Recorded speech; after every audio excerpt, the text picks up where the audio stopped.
Mando Brujín Abaim a nuestro encuentro no circunstancial del libro de Coelet con Hagas Scott. Y un querido amigo nos preguntó si era costumbre leer en el Shabbat de Kol HaMoed. En realidad no hubo Shabbat de Kol HaMoed, o estudiar el libro de Sukkot en el tiempo el libro de Coelet en el tiempo de Sukkot.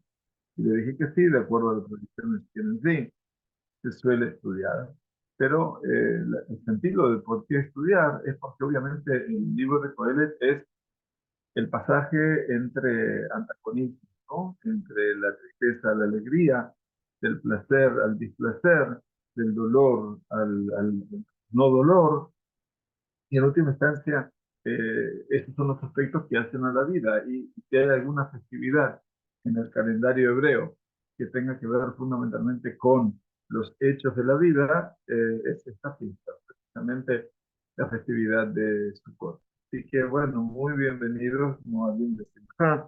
Esperemos siempre las Besorot Tovot, las buenas noticias, y que ante todo y por sobre todo tengamos la dicha de atesorar la esperanza en cuanto a todo lo que representa nuestra Jerusalén, el Bet HaMikdash, pero fundamentalmente, antes de esa prioridad, una prioridad superior que tiene que ver con el sentido común y la unidad del pueblo judío.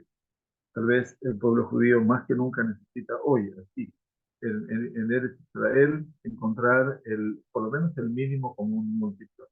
No hablo de máximo común denominador, tampoco es una cuestión matemática, pero la verdad es que aquí se puede tomar uno más uno y que no es menos uno sería fantástico desde esa perspectiva. Pero bueno, las dificultades son dificultades y obviamente hay un país que se está, una sociedad más que un país.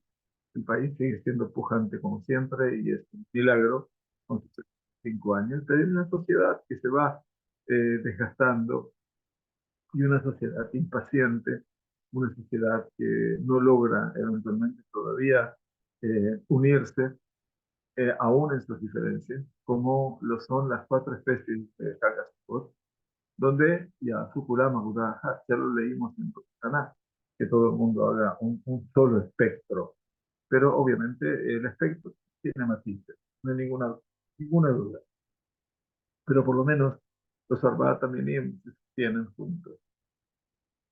Y de esa manera, solamente de esa manera se pueden vender.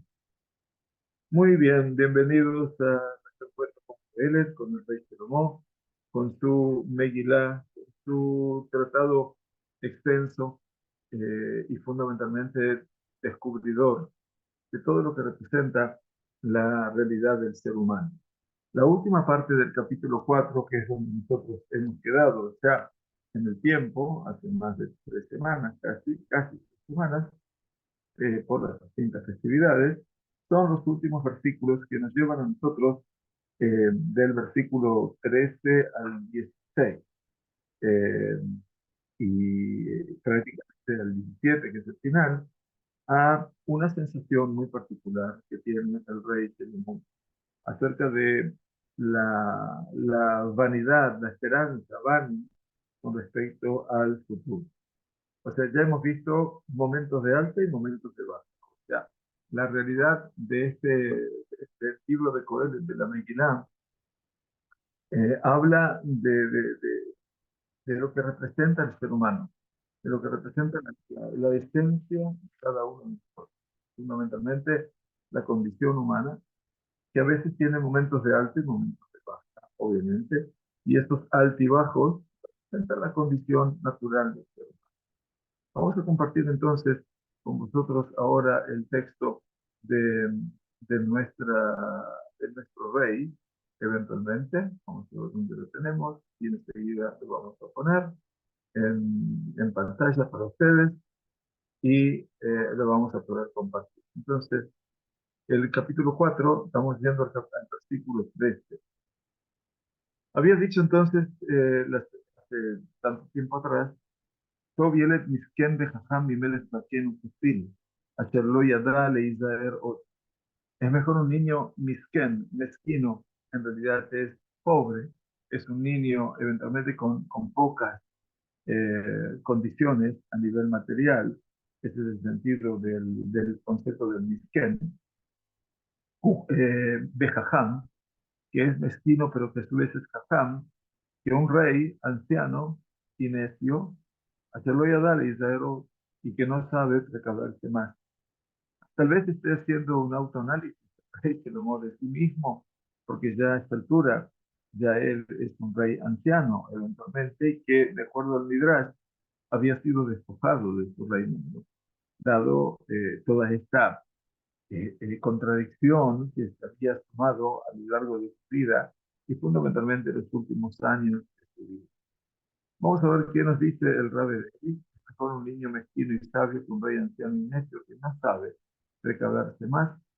Dice prácticamente todos los comentaristas han tratado de identificar a los protagonistas del personaje que son el niño mezquino y sabio y el rey anciano y necio. El Ibn Ezra quiere que nuestro autor sigue hablando del sabio y del que sí. Estos son los elementos centrales, ¿no? Jajam y Kestil. Esas son las dos actitudes frente a la vida, de cómo ver la vida. Pero en esta oportunidad nos presenta las situaciones antagónicas extremas. A ver, el niño versus anciano, pobre versus rey, sabio versus necio. Y esto es lo que tenemos en el pasuk. Ustedes lo vieron, al niño, ¿cierto? Por un lado, al rey, eventualmente, al sabio y al necio. Acá tenemos todas las variables. Entonces, por supuesto, la trinidad y la elección serán la del sabio, con todas las desventajas que aparecen en esta descripción. Por otra parte, el libro de Me'amlo es una creación fantástica. Primer perush de la Torá escrito en ladino. Hoy, por cierto, traducido también en hebreo, pero el original todavía en hebreo preserva palabras escritas en hebreo, pero en ladino, y es realmente único. El libro Me Hablo es, tratando de encontrar una referencia histórica para estos personajes, dice que el niño sabio y mezquino sería el mismo rey Salomón, de acuerdo a su propio testimonio. Sabemos que al comienzo del libro de Melachim 1, dice, empero Hashem, Dios mío, tú has hecho reinar a tu servidor, sucediendo a David mi padre, aunque yo soy un mozo pequeño, que no sabría entrar y salir. O sea que él era un hombre, una persona joven, de acuerdo a la tradición rabínica. El Sederachorot Batanaj, también el libro de Esther, dice que Salomón tenía 12 años cuando empezó a gobernar tras la decisión de su padre. Y entonces sigue en esta plegaria que dice Salomón al Todopoderoso, pero tus servidores están en el seno de tu pueblo, a quien has elegido, que no se puede enumerar ni contar por un segundo. Como quiera que Salomón creció en el palacio de su padre, pudo conocer el arte de gobernar mejor que algún otro rey, viejo y necio, que no sabe precaver. En última instancia, lo que obviamente a veces el espejo del texto nos permite a nosotros reflejarnos. Cada vez que nosotros escribimos algo, en última instancia, todo lo que escribimos también refleja parte de lo que somos nosotros. En última instancia, todo escritor también está reflejando parte de lo que es su vivencia, su práctica, su cultura, su experiencia, sus angustias, sus fracasos, todo lo que... Y bueno, aquí también el rey Salomón, no en vano, hemos dicho en algún momento que bien podríamos aplicarlo a un diario personal, y que se aplica realmente fantástico a todo lo que representa un hombre frente a la vida y cómo ese hombre frente a la vida reacciona eventualmente llevándonos y permanentemente a un nuevo desafío. Y entonces cada uno de nosotros también supo ser ese niño, eh, a veces mezquino, misquén, pobretón, llamémoslo así, hijo de pobres, dice misquén, ben anim, ¿cierto? Pero también que es jajam. O sea que esa virtud de la jojma, de la sabiduría, obviamente está equiparado contra dos de las grandes carencias que representa que es hijo de pobres, eventualmente, y que no tiene recursos. Y frente a él está el rey, y el rey que es una persona todopoderosa, eventualmente, y rico, pero que es Zaquean, que es un anciano, en el sentido de que tiene una experiencia vital impactante, Pero a su vez, Kesil, a diferencia de Jajam, es Kesil, es necio. Porque es necio porque rechaza todo tipo de consejo y es una persona que generalmente siempre eh, confía solamente en sí mismo y nadie más. Y entonces, obviamente, ah, esas dos virtudes, comillas, ¿no? Que es todopoderoso y es rico, contrasta con el hecho de que es un necio, que es un Kesil, y eso obviamente eh, no sabe precaverse, ¿no? El concepto de no saber precaverse eh, tiene que ver fundamentalmente con que todavía no aprendió a cómo preservarse de algún mal, increíblemente, ¿no? A pesar de lo que representa su gobierno, su experiencia, y por lo tanto, dice, ese joven logra desplazarlo a él, con lo poco que tiene y con lo poco que es, lo logra desplazar desde esa perspectiva, eventualmente, a lo que es el ser humano. Entonces, muy difícil para el hombre poder asomarse a una ventana como esta. Obviamente representa, cuando no, un fracaso en la vida. Y lo va a explicar en el versículo 14. Y mi peita Turim y Atzalim Loch, Gigame Malhutón Ladra. Ya que perdón, a Surim, él ha salido para reinar, pues aún en su reino ha nacido necesitado. ¿Qué quiere decir? De Malhutó Nolad Rash. Dice, el salir de su reino, de salir de la situación, eventualmente, tenemos que entender a qué se refiere. Ese joven salió de esa prisión y salió a reinar en el lugar del anciano. Y también en los tiempos de su reinado y su poder, ese rey se transformó en un rey pobre y avergonzado, que ha sido sacado, despojado de su reinado. Este ejemplo, ¿a quién nos está hablando? El ejemplo este que está viendo de cómo el rey viejo es despojado por el nuevo y este joven eventualmente será despojado también del reinado, habla sobre que la esperanza de él por las generaciones venideras son esperanzas prácticamente vanas. Y por lo tanto, al ser vanas, la expectativa por la corrección va a ser nula. Claro, por otro lado, nosotros sabemos que, desde el punto de vista del Midrash, Salomón fue despojado de su reino. Quiere decir, vino un ángel negativo, acusador del cielo, llamado Ashmedai, que lo saca. Y por eso dice en el libro de Coelet, ahí Coelet, ahí Melech, yo Coelet fui rey, que había sido despojado, y obviamente para el hombre, que ha logrado albergar dentro de sí toda la experiencia, y ha logrado asumir todo el poder, y no solamente, no toda la inteligencia, ese sentirse despojado, de repente, es una situación realmente compleja. Entonces veremos lo que explican aquí.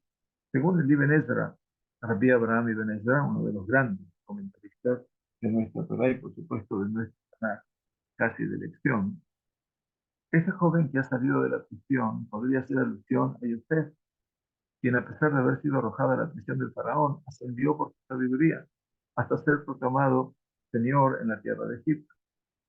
Y nos dice ver los capítulos 39 al 49 de Génesis. Y agrega Ibn Ezra, y no debe extrañarte cómo se produjo esta transformación, porque también el rey anciano nació necesitado, quiere decir desnudo, vencero matar.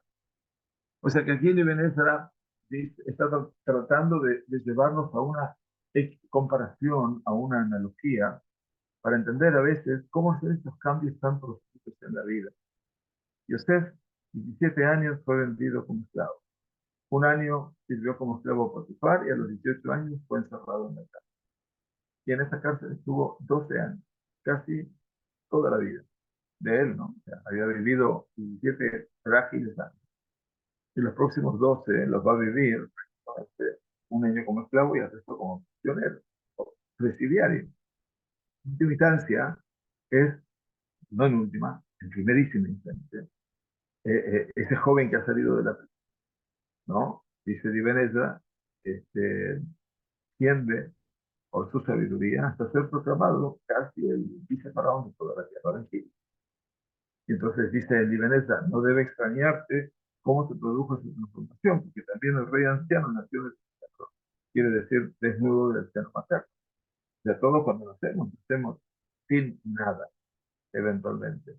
Y entonces, eventualmente, toda esta comparación nos lleva a entender que, bueno, ¿cómo se logra esos pasajes? ¿Cómo se dan esos pasajes en la vida? Y son pasajes que son, insisto, muy abruptos. Y eventualmente yo lo asocio permanentemente con el despertar de la persona, la persona que llega a una máxima expresión, y en algún momento todo eso vuelve a reducirse y a disminuir y a perder el lugar, a perder el espacio, a perder el nombre, a perder el renombre. Entonces, en última instancia, tal vez lo que ocupe la necesidad del rey Salomón, que ya lo dijimos anteriormente, no solamente era quién lo iba a hacer, sino yo pienso que se asocia aquí con un temor que es prácticamente natural de cualquiera de los seres humanos, y que es el temor al ser olvidado. Como ya lo explicó anteriormente, en Sefer Babilonim, pegamos la Jaronim y lo digo. No hay memoria, no hay recuerdo para los primeros y tampoco para los últimos. Yo pienso que esta dimensión que está hablando el rey Salomón es una dimensión tan humana, tan simple, que no hace falta vestirse de rey para pensar. Sin embargo, cada uno de nosotros la puede pensar acerca no de la trascendencia, porque obligatoriamente siempre vamos a trascender.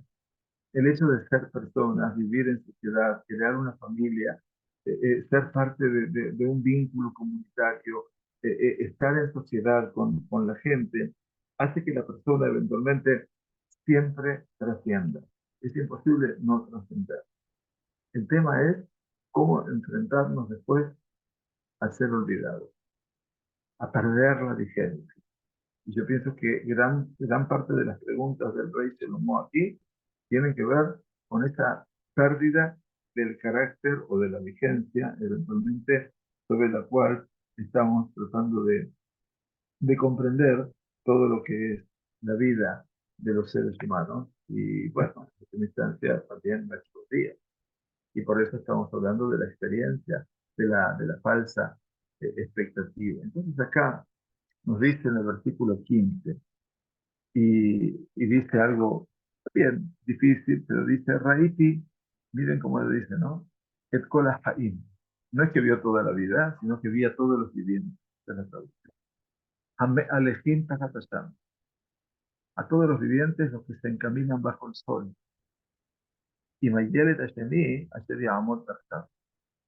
Con el niño sucesor, el Yelet Hashemi, el segundo niño, que va a establecerse en lugar de Raiti. El raíz y esta mirada es una mirada introspectiva también, vida hacia adentro, pero también vida hacia afuera, y ve a los hombres que viven en aquella tercera generación y que van sobre la tierra. Y también vio a Yelet Hasheni, al niño sucesor, que es la generación que viene después, eventualmente. Y entonces, ahora, ¿quién va a venir? Esa generación en lugar de la generación anterior. Entonces, aquí, obviamente, ¿qué es lo que está viendo?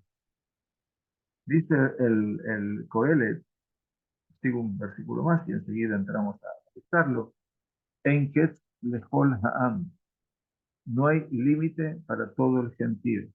Lejol asher hayalif mehem. Para todo cuanto ha existido, lo que ha existido antes de ellos. Begam a Jaronim lo ismehubo. Ni tampoco los postreros, los últimos, los otros, habrán de regocijarse con ellos. Y Gamze Hebel de Rayon, pues también esto es absurdo y quebranto de espíritu. Y entonces dice el Coelet al finalizar este capítulo 4, Temor ragleja, el teleje, el beta Elohim. Cuida tu pie cuando hayas de encaminarte hacia la casa de Elohim. Bekarov lishmoa miteta que se blindaba. Y cercano para escuchar más que al ofrecer los necios ejercicios. Y Einam Yodim la Sotra, ya que ellos no saben reparar el mal. Bueno, esta es una conversación, obviamente, que parece ahora entrar en una etapa de consejo. Pero veamos entonces, he observado a todos los vivientes.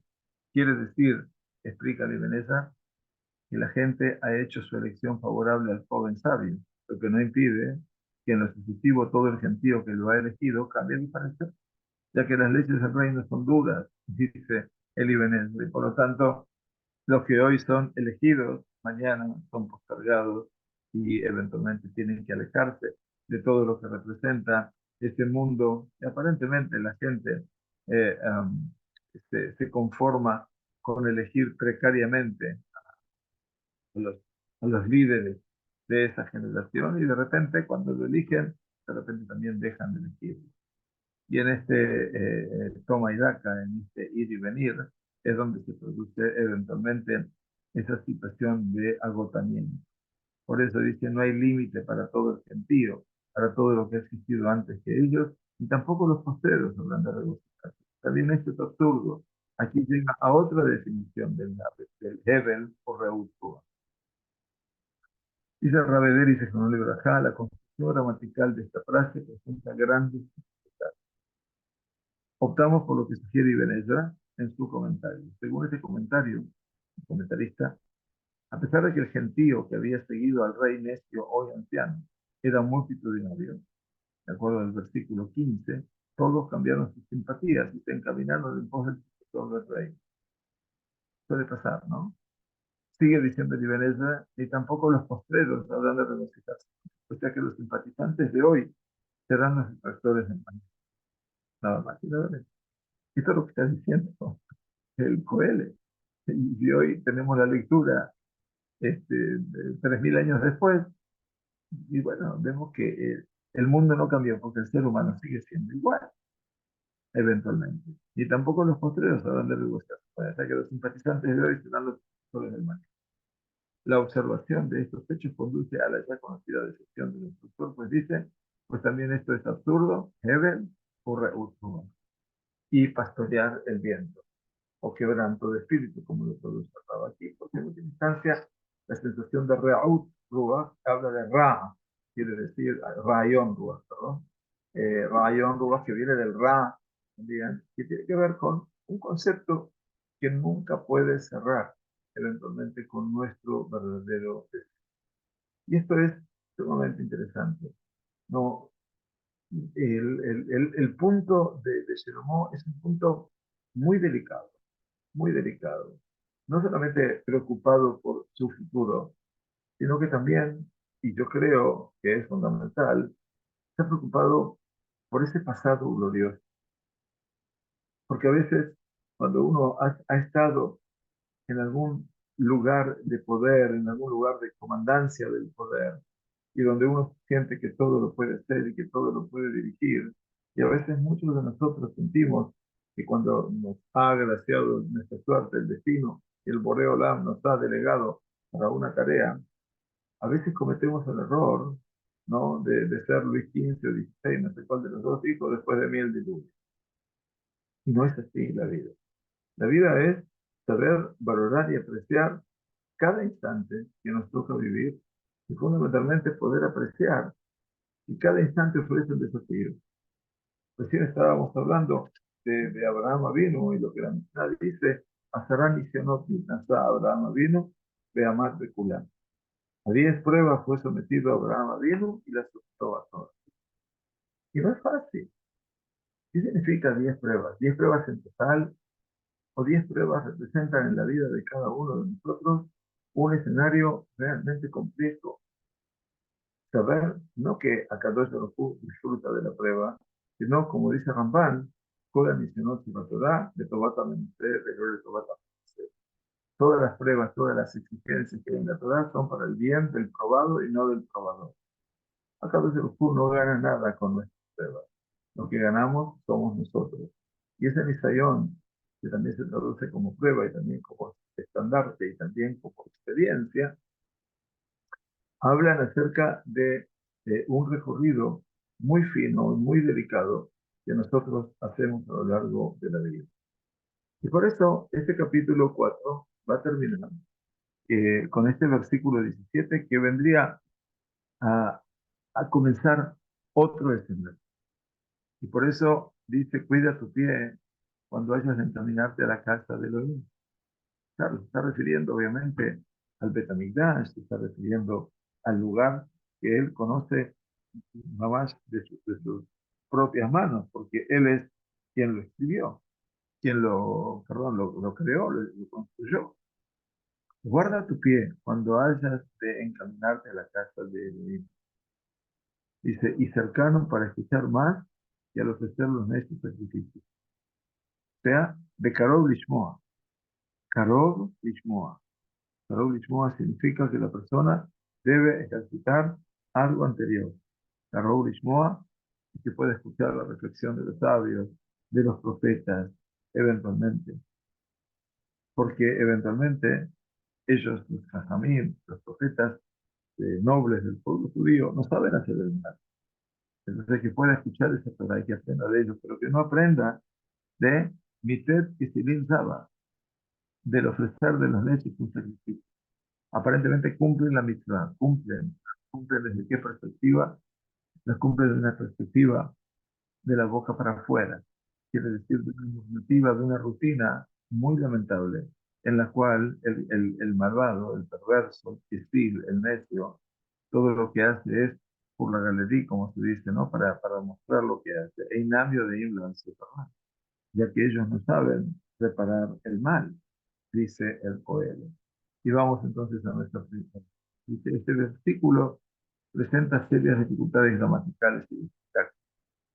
Por lo tanto, nos vemos compelidos a traducirlo optando por la interpretación ofrecida por un exegeta, en este caso Rabbi Abraham Ibn. Ustedes ven aquí cómo se lo cita Ibn Ezra, porque obviamente es casi el comentarista, el parsán de elección. Nos dice entonces, sin duda, el lector avesado podrá encontrar otras interpretaciones y otras traducciones basadas en otros comentaristas. No nos proponemos, dice el Rab, arbitrar esta cuestión, sino simplemente ofrecer la opinión que nos parece coherente con el pensamiento bíblico en el campo que nos afecta, que es la obediencia o el ritual. ¿Qué es más importante? Esto es muy importante para que nosotros lo tengamos como principio. ¿Qué es más importante desde el punto de vista del pensamiento bíblico? ¿Obedecer o el ritual? El autor inicia su idea utilizando una expresión idiomática, cuida tu pie. Del mismo modo, cuando el capítulo 5, ahora que vamos a empezarlo, dice, no te precipites con tu boca, perdón, y que tu corazón no se apresure. Este tipo de expresión aparece ya en la Torah. Esto lo vimos en Deuteronomio, donde leemos, lo que saliera de tus labios habrás lo que salga de tus labios habrás de cuidar. No te hablaste con tu boca, por la dirección y pija. Estos ejemplos estarían indicando que el ser humano debe controlar los órganos de su cuerpo que lo pueden conducir al error.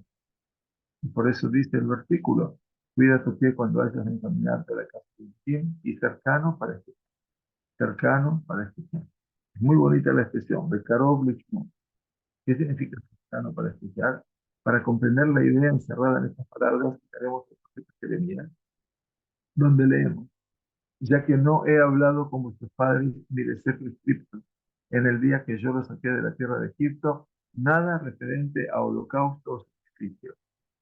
Así habla el profeta Jeremías solamente al pueblo judío, pero esa es la palabra que les prescribí diciendo, presten atención, escuchad mi voz y yo seré para vosotros Dios y vosotros seréis para mí pueblo.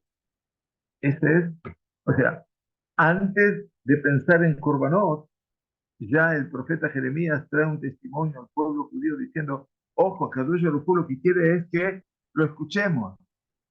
Shema Israel.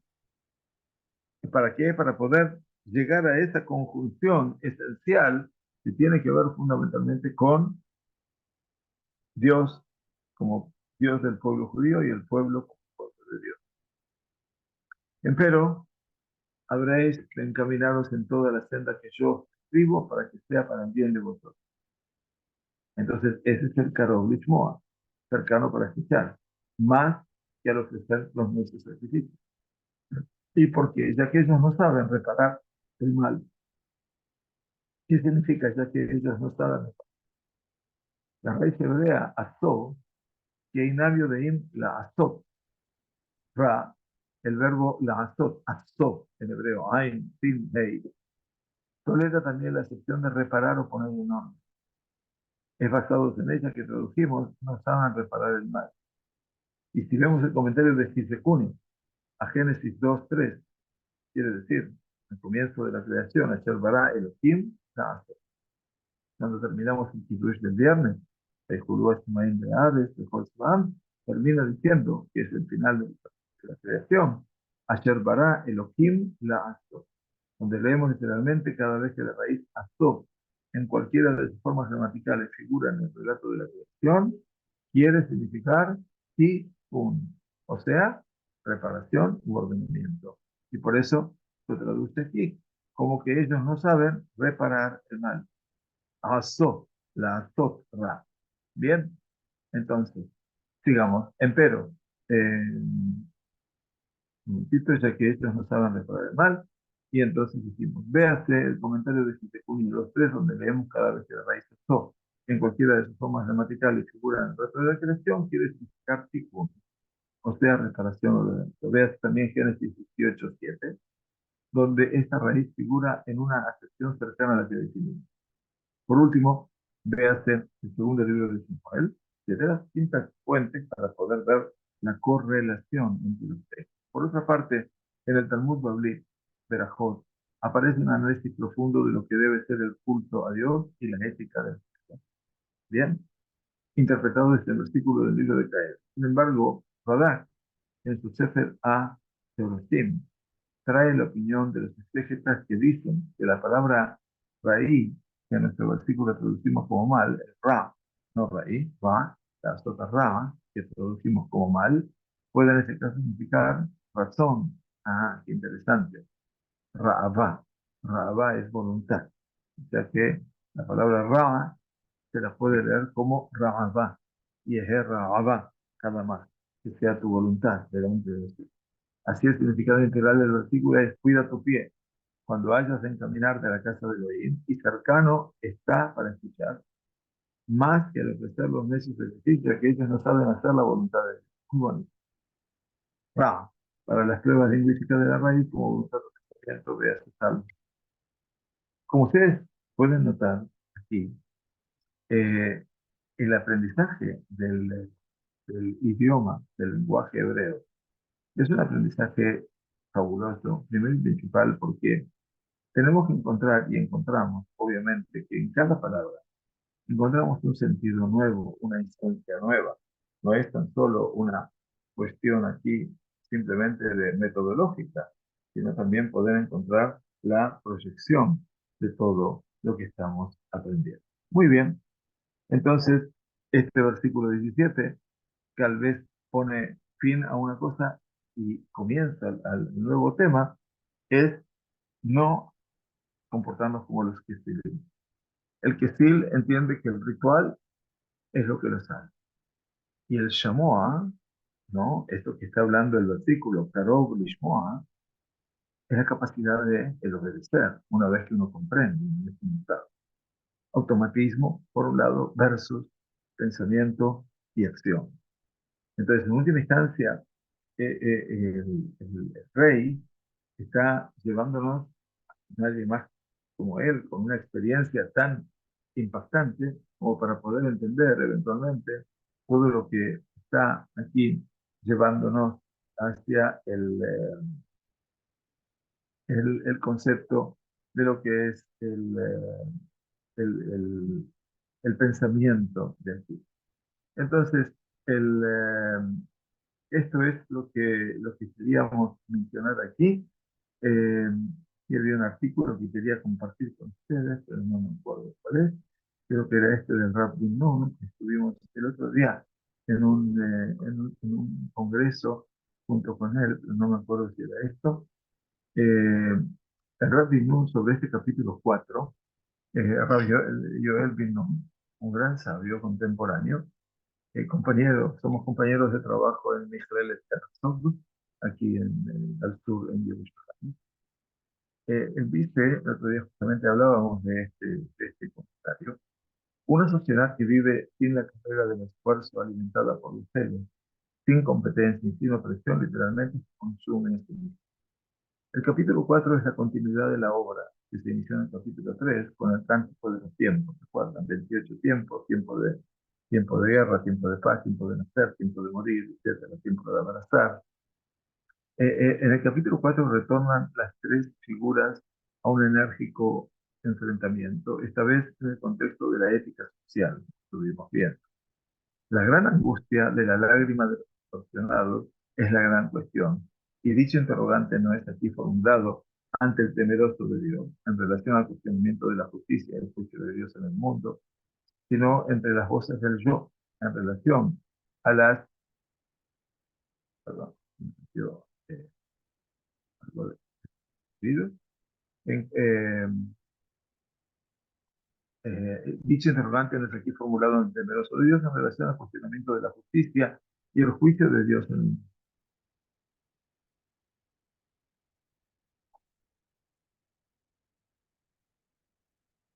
Al juicio de Dios en el mundo, sino entre las voces del yo en relación a las relaciones humanas éticas y sociales que son propuestas a las problemas.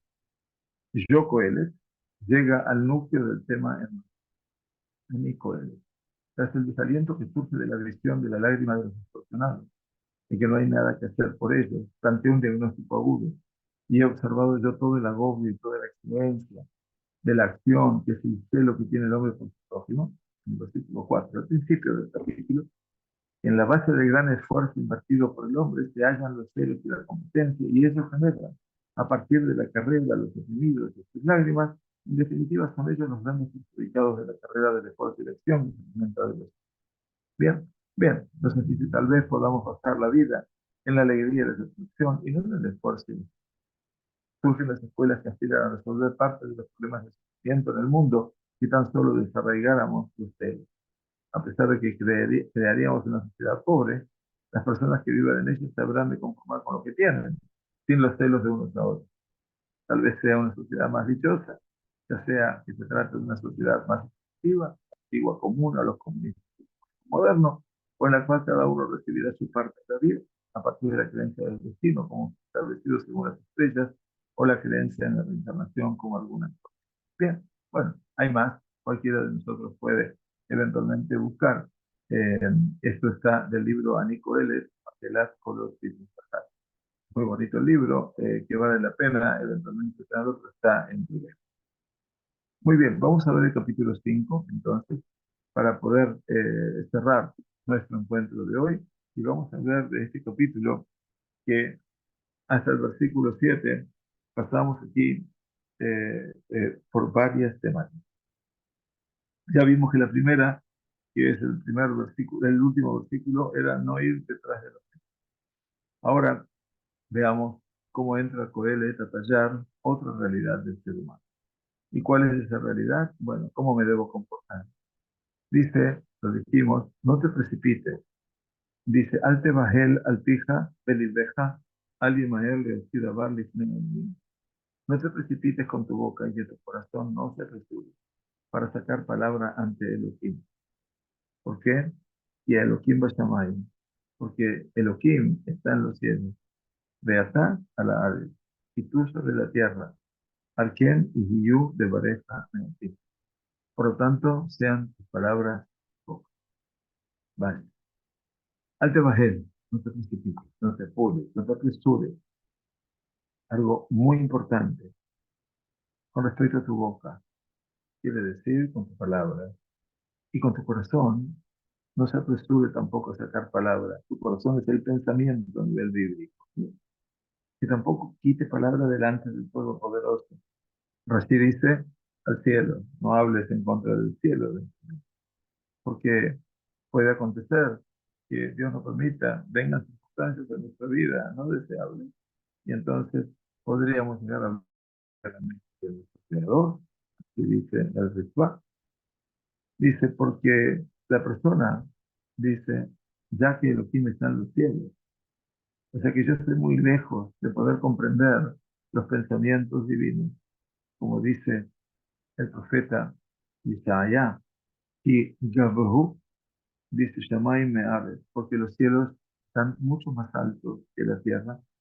Kem Gabehu de la Jaim y la Kehem. Así están sobrelevados mis caminos, dice Dios, de vuestros caminos, Maxebotai, y mis pensamientos, mi Maxebotai, de vuestros pensamientos. Eso es Ishayahu ya en sus últimos capítulos, capítulo 55. Por lo tanto, dice, tus palabras sean pocas. De pareja, dice, sean seatim. ¿Qué quiere decir? Mis palabras con respecto a todo lo que es el orden del mundo superior, que sean pocas, como el hombre sabio. El hombre sabio sabe ahorrar sus palabras aún en aquellas cosas que él conoce y que sabe muy bien de él. Esa es la primera eh, demostración de lo que debe ser el ser humano.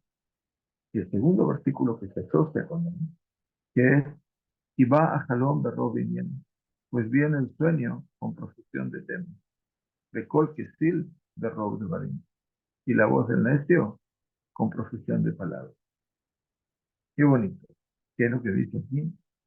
Dice que va, que es lo que llega. Esta es una expresión. Esto es como un dicho que se utilizaba en ese instante. Así como viene el sueño de Robin, quiere decir, en el sueño, ¿qué es lo que pasa? De repente tenemos una mezcla de figuras, de imágenes, de palabras, de expresiones, completamente desordenadas. Pero así viene el sueño de Robin Yang. Dice, sin un orden lógico, sin nada que yo pueda decir. Dice, así también, la voz del necio viene de Rosbarim. ¿Qué quiere decir? Profusión de palabras. Así como nuestros sueños están desordenados y hay tantas cosas, la voz del necio permanentemente habla por demás. Esa es la figura del necio. No te precipites con tu boca, ya que Elohim está en los cielos y en la tierra. ¿Qué te parece, dice Rabelais, ser la continuación lógica del versículo anterior que trataba del tema del culto de qué hacer en la casa de Elohim? Aquí el autor estaría definiendo cómo debe ser la tefilá. Esta es la opinión del comentarista Seforno, Rabbi Obadiah Seforno, y de alguna manera también la de Iber. Sin embargo, el libro de Meambro dice que Coeles quiere evitar una mala interpretación de sus palabras, queriendo decir, no te apresures a pronunciar palabras duras con respecto a temas profundos y a los grandes paradojas que son el tema de este libro, ya que Elohim está en los cielos y en la tierra. El hombre no puede ver detalles parciales de la cruz y por eso le surgen muchas preguntas. Pero Dios, que está en los cielos, en las alturas, observa todas las cosas en su significado total, en su significado total. Es decir, la raíz y el desarrollo de las acciones humanas. Por lo tanto, tú, hombre, trata ya de que tus palabras también correspondan a la visión parcial de tu mente. Saber comprender cuál es mi limitación. Y esta idea había sido expresada anteriormente por el profeta Isaías. Sí, pero acabo de decir hace 3 minutos, en el capítulo 55, donde leemos, ya que mis pensamientos no son vuestros pensamientos, ni vuestros caminos son mis caminos. Ha dicho Hashem, ya que así como están más altos los cielos que la tierra, así están más altos mis caminos, que vuestros caminos y mis pensamientos. En otras palabras, el ser humano profundamente sumido en un dilema existencial carece de la perspectiva necesaria para juzgar, ya que su experiencia puede ser profunda, pero no amplia. Los límites de la vida humana restringen la amplitud que pretendemos poseer. Por otra parte, si este versículo está haciendo referencia también a la forma de la oración en el Betamigdash o en las casas de oración o en los Matei-Keneses, conviene recordar la lacónica oración pronunciada por Moshe pidiendo curación para su hermana Miriam. ¿Todos qué dijo Moshe Rabbeinu? El, na, refa, na, la. 5 palabras. Dios, te ruego, cúrala ahora. Así pidió por Moisés. Esa es toda la plegaria, para que entendamos un poco la realidad. Creo que esto merece que lo volvamos a estudiar, pero vamos a terminar el versículo 2, pues el sueño viene con posición de temas y la voz del necio con posición de palabras. Probablemente, dice el Rao, este versículo sea un adagio popular, fíjate, que Coelho cita para fundamentar su tesis anterior. Qué lindo decir. Así como el sueño es un conjunto de fantasías que reflejan los pensamientos ilusorios de la vigilia en profesión, así la actitud verborrágica, ¿no? Que la pasa hablando y hablando y hablando del necio durante la tefilá, no es más que una fantasía y alejamiento de la concentración que debería tener durante. O sea, esa es la triste realidad que acompaña eventualmente al ser humano. Y hemos empezado entonces nuestro capítulo 5, donde vamos avanzando hacia la mitad, el promedio de nuestro libro de Codelet, que tiene 12 capítulos, ¿verdad? Entonces vamos a tratar no de apurarnos, pero sí de ir aprendiendo. Y seguramente tendremos un encuentro más la semana próxima, pero tenemos la próxima.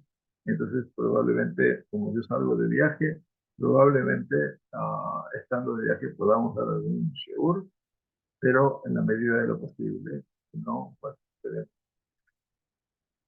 Moadim de Simcha para todos, muchas gracias por participar, que cada vez los pueden enviar a acá, a vuestras casas, y tender a Javi de Teja, y que sepamos solamente del libro de la vida, que está abierto ya, y inscribiéndonos en él.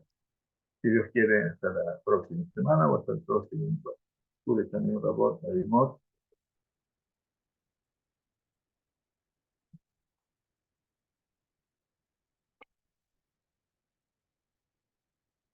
Moadim de Simcha, Moadim de Simcha.